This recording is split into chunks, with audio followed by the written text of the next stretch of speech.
नमस्ते बच्चों। YouTube online education में गणित में एक चैप्टर आपका चल रहा है समांतर श्रेणी, जिसको हम शॉर्ट में अरिथमेटिक प्रोग्रेसिंग कहते हैं, शॉर्ट में एपी पढ़ते हैं इसे। तो इसमें बच्चों एक्सरसाइज 5D चल रही है आपकी, और 5D में आपके क्वेश्चन नंबर 4 तक हो गए हैं। ठीक है, तो आज हम लोग क्वेश्चन नंबर 5 पे चर्चा करेंगे। क्वेश्चन नंबर 5 में देखिए एक फिगर दिया गया है, उसमें क्वेश्चन नंबर 5 जो लिखा हुआ है उसको हम रिपीट करें पहले। केंद्र ए से प्रारंभ करते हुए, कहने का मतलब ये एक लाइन है चित्र में, केंद्र ए आपका ये है। केंद्र ए से प्रारंभ करते हुए बारी बारी से केंद्रों ए और बी को लेते हुए त्रिज्याओं 0.5 सेंटीमीटर, 1 सेंटीमीटर, 1.5 सेंटीमीटर, 2 सेंटीमीटर वाले उत्तरोत्तर अर्धवृत्त को खींचकर एक सर्पिल बनाया गया है। कहने का मतलब एक ए को केंद्र मानकर अर्धवृत्त बनाया गया है, एक ठीक क्रम से बनाया गया है। फिर इसके बाद में एक बी दिया गया है चित्र में, बी को केंद्र मानकर ये नीचे वाला अर्धवृत्त है। फिर ऊपर ए को केंद्र मानकर अगला अर्धवृत्त है। फिर पुनः बी को केंद्र मानकर एक अर्धवृत्त खींचा है। इस तरीके से आपके अर्धवृत्त खींचे हैं। ठीक है, चित्र में आपको दर्शाया गया है। कहने का मतलब ये है कि केंद्रों ए से प्रारंभ करते हुए, हम लोगों ने ए से प्रारंभ किया है, बारी बारी से केंद्र ए और बी, पहले आप ए लेंगे, उसके बाद बी लेंगे, फिर ए लेंगे, फिर बी लेंगे। इस तरीके से केंद्र आपने लेने हैं। उत्तरोत्तर अर्धवृत्तों को खींचकर एक सर्पिल बनाया गया है। ठीक है, सर्पिलाकार आकृति बनाई गई है। जैसा कि आकृति में दिखाया गया है, 13 क्रमागत अर्धवृत्तों से बने इस सर्पिल की कुल लंबाई क्या है। देखिए, कुल लंबाई पूछ रहे हैं, अर्धवृत्त की लंबाई। तो कहने का मतलब है अर्धवृत्त की लंबाई तो केवल आपकी परिधि होगी, अर्धवृत्त की परिधि होगी, इसी को हम लंबाई कहेंगे। तो हमने हिंट्स के लिए लिख भी लिया है। जैसे हम पहले वाला अर्धवृत्त लेंगे जो केंद्र ए से बना हुआ है, इसमें हम त्रिज्या इसकी r1 मानेंगे, और जो अर्धवृत्त की लंबाई है इसको हम l1 मानेंगे। लंबाई का मतलब है पाई r। पूरे वृत्त की परिधि होती है 2 पाई r, और अर्धवृत्त की परिधि होगी पाई r। इसी तरीके से बी केंद्र के लिए हमने L2 R2 लिया हुआ है। फिर तीसरे अर्धवृत्त के लिए केंद्र ए के लिए रहेगा L3 R3। इसी तरीके से चौथे के लिए तो मिनिमम हम 3 निकाल लेंगे। उसके अलावा हम 13 अर्धवृत्तों की लंबाई निकाल सकते हैं। इस तरीके के 13 अर्धवृत्त बनाए जाएं तो उनकी सर्पिल की लंबाई क्या होगी। ठीक है, तो ये पूछी गई है। तो सॉल्यूशन में हम लोग जो है सबसे पहले केंद्र ए से हमने प्रारंभ किया है। ठीक है, केंद्र ए से प्रारंभ करके हमने जो पहला अर्धवृत्त बनाया है इसकी हम लंबाई निकालने का प्रयास करेंगे। तो यहाँ लिखेंगे सॉल्यूशन में कि केंद्र ए को केंद्र मानकर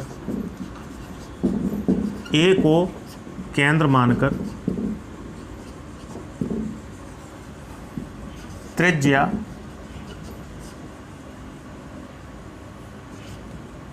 r1 बराबर, पहली त्रिज्या है 0.5 लेकर, त्रिज्या 0.5 लेकर बने पहले अर्धवृत्त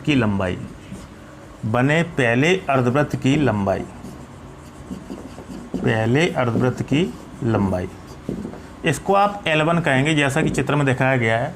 और पूरे वृत्त का हम बता चुके हैं आपको, पूरे वृत्त की लंबाई क्या होगी 2 पाई r, सरकमफ्रेंस के बराबर होगी, यानी कि वृत्त की परिधि के बराबर होगी। अब अर्धवृत्त है तो आप आधा कर दें तो पाई r बचेगा। ठीक है, तो यहाँ पे सूत्र लगेगा पाई r1, क्योंकि r आपकी r1 है। तो कहने का मतलब आपका रहा L1 बराबर पाई, आप अभी कांस्टेंट रखें, ऐसे ही रखें, r1 का मान है 0.5 सेंटीमीटर। इसी तरीके से केंद्र ए के बाद आपका आएगा केंद्र बी। ठीक है, बी को केंद्र मानकर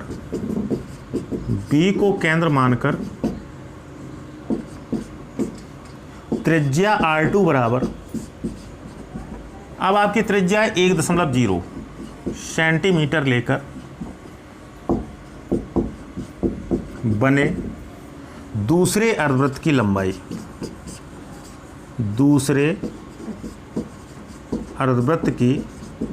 लंबाई।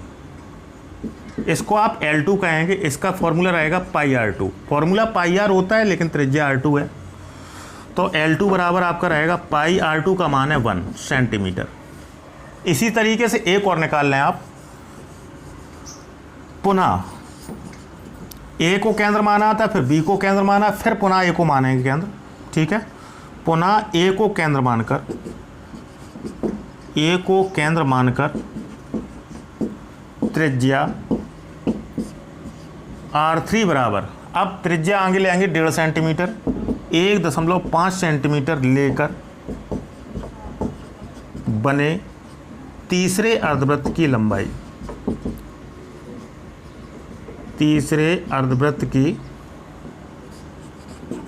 लंबाई, इसको कहेंगे आप L3। तो इसका फॉर्मूला रहेगा पाई R3।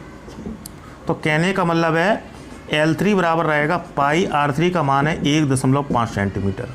ठीक है, आप चौथा भी बना सकते हैं। तो फिर से आपका केंद्र आ जाएगा कौन सा, A ले लिया, फिर B आ जाएगा, तो उससे आप L4 निकाल सकते हैं। निकालना नहीं है, चाहें तो आप निकाल सकते हैं। तो ये एक सीरीज आपको प्राप्त हुई है, L1 की सीरीज, L2, L3, ये हम सीरीज में रखेंगे। इस तरीके से 13 अर्धवृत्त लिए गए हैं, उनकी लंबाई पूछी गई है, तो हमें ऐड करना पड़ेगा सभी को। ठीक है, तो ये आप नोट करें।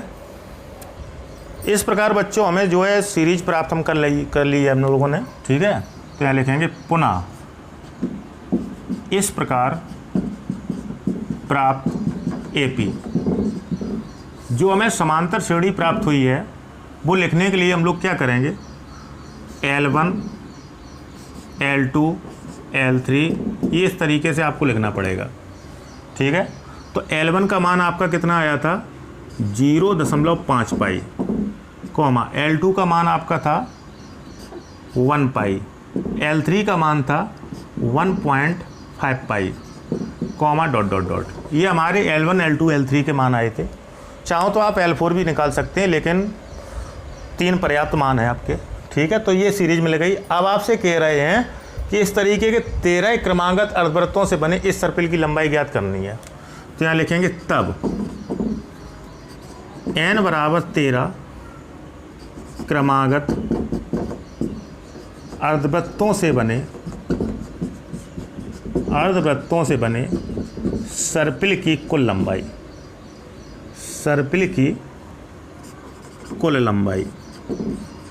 तो हम लोग कुल लंबाई निकालेंगे तो ये जोड़ने पड़ेंगे। n का मान 13 लेंगे आप, तो आप लिखेंगे 0.5 pi plus 1 pi plus 1.5 pi plus dot dot dot. ठीक है, तो इसमें हम लोग देख रहे हैं कि प्रथम पद है आपका, प्रथम पद कितना है आपका, A बराबर है आपका 0.5 पाई। ठीक है, ये T1 T2 है। और सारवंतर निकाल लेंगे, पदांतर सारवंतर, इसको हम पदांतर भी कहते हैं। Common difference D = T2 - T1। T2 है आपका 1 पाई माइनस T1 है आपका 0.5 पाई, घटाएंगे आप तो 0.5 पाई आ जाएगा। और n का मान क्लियर कर दिया इन्होंने 13। तब योगफल निकाल रहे हैं आप, कुल लंबाई निकाल रहे हैं, तो इसका n पदों का योगफल होता है Sn = n/2 2a + n - 1 × d। तो आप 13 का निकाल रहे हैं, तो यहाँ लिखेंगे S13 = 13/2 2a का मान है 0.5 पाई प्लस n का मान 13 - 1 और d का मान है 0.5 पाई। बहुत ध्यान से देखें, इसको सॉल्व कर लें तो S13 बराबर 13/2, यहाँ पे गुणा करेंगे, 2 का गुणा 0.5 पाई में करेंगे तो 5 दूनी 10, 1 पाई आ जाएगा आपका, प्लस यहाँ बचेगा 13 में से 1 गई 12 और यहाँ चल रहा है 0.5 पाई। आगे हम लोग जब सॉल्व करेंगे बहुत ध्यान से देखें, S13 = यहाँ चल रहा है 13/2, ये सेंटीमीटर में चलेगा पूरा, तो यहाँ चल रहा है 1 पाई प्लस 12 पंचे 60, तो 6.0 यानी कि 6 पाई। तो आपका रहेगा S13 बराबर 13/2 और यहाँ पे आपका रहेगा 6 और 1 7 पाई। ठीक है, सेंटीमीटर में वैल्यू रहेगी। अब यहाँ की कहा गया है कि पाई का मान 22/7 रख दें, तो यहाँ पाई का मान 22/7 रख लें, तो S 13 बराबर होगा 13/2 7 गुणा 22/7। 7 से 7 कट जाएंगे आपके, तो कैलकुलेशन आ गई आपकी S 13 बराबर 13/2 और यहाँ बचेगा 22। 2 से 22 काट लें तो 13 गुणा 11 बचेगा। लगभग में आपका जो है 143 सेंटीमीटर आपकी लंबाई रहनी चाहिए। ठीक है, 11 या 33, 143 आएगा आपका।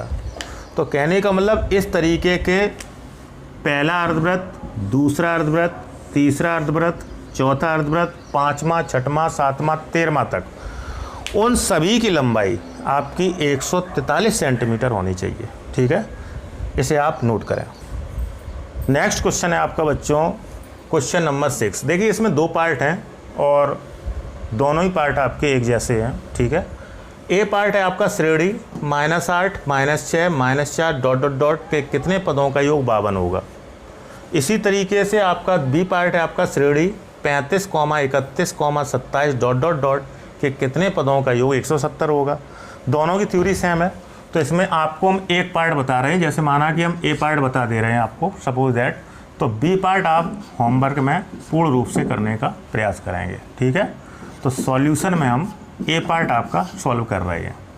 ठीक है, ए पार्ट में देखिए क्वेश्चन क्या दिया है कि श्रेणी -8, -6, -4, -8, -6, -4 डॉट डॉट डॉट के कितने पदों का योग, के कितने पदों का योग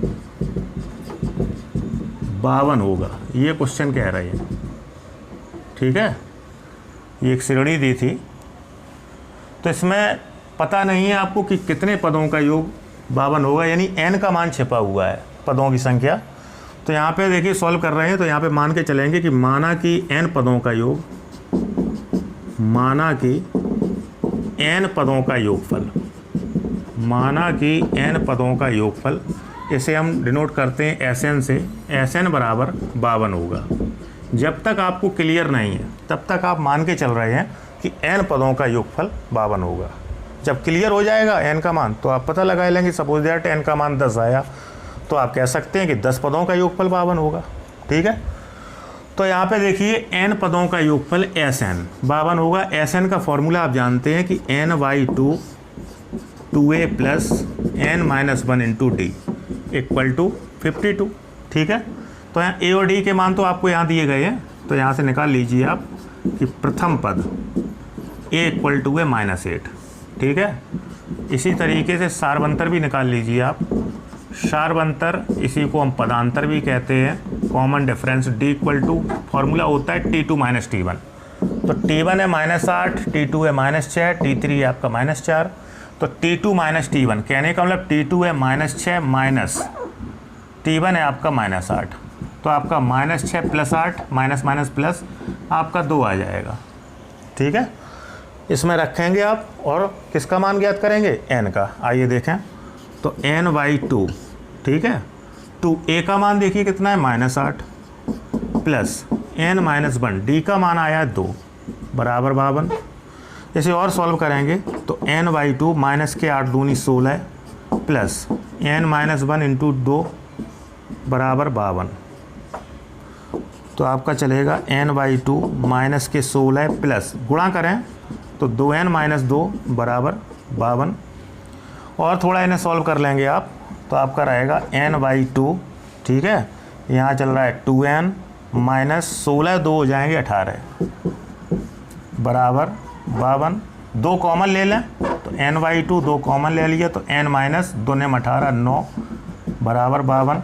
2 से 2 कट जाएंगे, n का गुणा कर लें तो n² माइनस के 9n, 52 इस साइड में लाएं, माइनस के 52 बराबर 0। ठीक है, ये तो बन गया देवघात समीकरण। इसको आप स्वयं सॉल्व करेंगे क्योंकि आपको फैक्टर आनी चाहिए, स्वयं हल करें। देवघात समीकरण स्वयं हल करेंगे, यहाँ से n के मान आएंगे। ठीक है, तो n का मान ये ध्यान रखें, धनात्मक आपका वैलिड होगा, ऋणात्मक आपका इनवैलिड होगा, क्योंकि पदों की संख्या कभी भी ऋणात्मक नहीं होती है। ठीक है, तो आप संभवतः n का मान निकाल सकते हैं कि 52 एकम 52 मध्य पद के विभाजन से कर लें थोड़ा हम समझा दे रहे हैं कि 52 एकम 52, घटाने से 9 आना चाहिए कि 52 में 1 घटाएंगे आपका बचता है 51। तो ये तो प्रोसेस आपकी निरस्त रहेगी। तो 13 चौको 52, 13 चौको होता है 52 और 13 में से 4 गया आपका बचता है 9। तो 9 के स्थान पे आप 13 - 4 रख के कर सकते हैं। इसी आधार पे आप दूसरा भी होमवर्क में करने का प्रयास करेंगे। तो इतनी आप कैलकुलेशन अपनी होमवर्क में रखें और दूसरा पार्ट भी आपका ठीक इसी तरीके से होमवर्क में रहेगा। ठीक है, नोट करें इसे। नेक्स्ट क्वेश्चन है बच्चों आपका क्वेश्चन नंबर 7। एक समांतर श्रेणी के 8 पदों का योगफल 64 है। ठीक है, तो सॉल्यूशन में आप क्या लिखेंगे कि एपी के 8 पदों का योगफल, 8 पदों का योगफल, इसे कहेंगे आप S8। ठीक है, S माने होता है योगफल और 8 लिख दें तो 8 पदों का योगफल। S8 इक्वल टू दिया है आपको 64। ठीक है, AP के 8 पदों का योगफल S8 बराबर 64 है। ये प्रश्नानुसार पहली शर्त है आपकी, प्रश्नानुसार प्रश्न के अनुसार पहली शर्त है। इसी तरीके से 19 पदों का योगफल 361 है। तो दूसरी शर्त कह रहे हैं, ठीक है, दूसरी शर्त आपसे कह रहे हैं कि AP के समांतर श्रेणी के 19 पदों का योगफल, 19 पदों का योगफल, इसे कहेंगे S19 बराबर है 361 है। तो आपसे कह रहे हैं श्रेणी के n पदों का योगफल ज्ञात कीजिए। Sn निकालना है तो Sn जब निकालेंगे तो उसमें A और D की आवश्यकता पड़ेगी। तो यहाँ पे मान के चलेंगे, माना कि AP के समांतर श्रेणी का प्रथम पद A तथा सारवंतर D है, कॉमन डिफरेंस D है, जिसको हम पदांतर भी कहते हैं। ठीक है, तो बच्चों हम लोग क्या करेंगे, हम लोग A और D तो मान के चले हैं प्रथम पद और सारवंतर। तो सबसे पहले 2 इक्वेशन बनाएं आप कि AP के 8 पदों का योगफल S8 इक्वल टू है 64। S8 का फॉर्मूला बनाएंगे तो 8/2 2A plus 8 - 1 into D equal to 64 है। ठीक है, तो यहाँ और सॉल्व कर लें कि 8/2 2A प्लस 8 में से 1 गया 7D बराबर 64। ठीक है, 8/2 का पक्षांतर कर दें तो आपका बचेगा 2A प्लस 7D बराबर 64 गुणा 2/8। पलट जाती है संख्या, तो 8 × 8 64 और 8 दूनी 16, 2A प्लस 7D बराबर आएगा 16। Equation number first. ठीक है, इसी तरीके से AP के 19 पदों का योगफल 361 है। S19 का फॉर्मूला बनाएंगे तो 19/2 2A प्लस 19 - 1 इंटू D बराबर है 361। इसे भी सॉल्व करें तो 19/2 का पक्षांतर कर लेंगे, यहाँ बचेगा आपका 2A प्लस 18D बराबर 361 गुणा 2/19। 19 19 हम 361, 19 दूनी 38, तो 2A प्लस 18D बराबर आएगा 38। ठीक है, इसे मानेंगे इक्वेशन नंबर सेकंड। आगे हम लोग क्या करेंगे, दोनों समीकरणों को हल करेंगे। तो यहाँ लिखेंगे पुनः समीकरण फर्स्ट व सेकंड को हल करने पर। तो समीकरण एक क्या है आपका कि 2A प्लस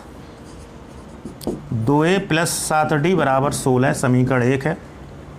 दूसरा समीकरण है आपका 2A प्लस 18D बराबर 38, समीकरण नंबर 2 है।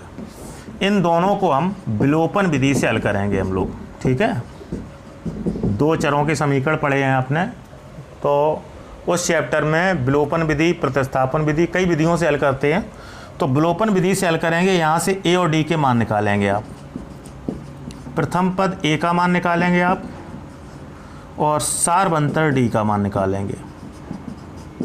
ठीक है, सारवंतर D का मान निकालेंगे।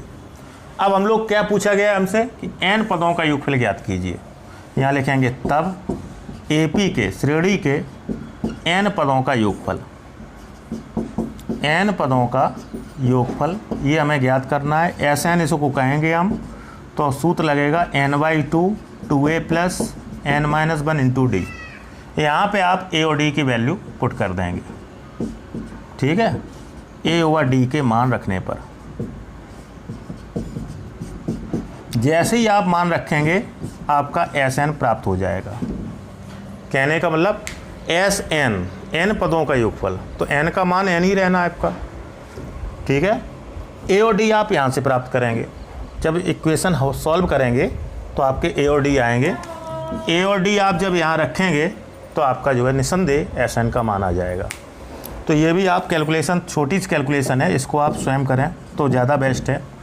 और इसी के साथ साथ बच्चों, कोई भी क्वेश्चन में, किसी भी क्वेश्चन में कोई समस्या है, ठीक है, और किसी लाइन में समस्या है या पूरे सवाल में समस्या है, पूरे कॉन्सेप्ट में क्लियर नहीं है कुछ, तो आप हमें कमेंट कर सकते हैं।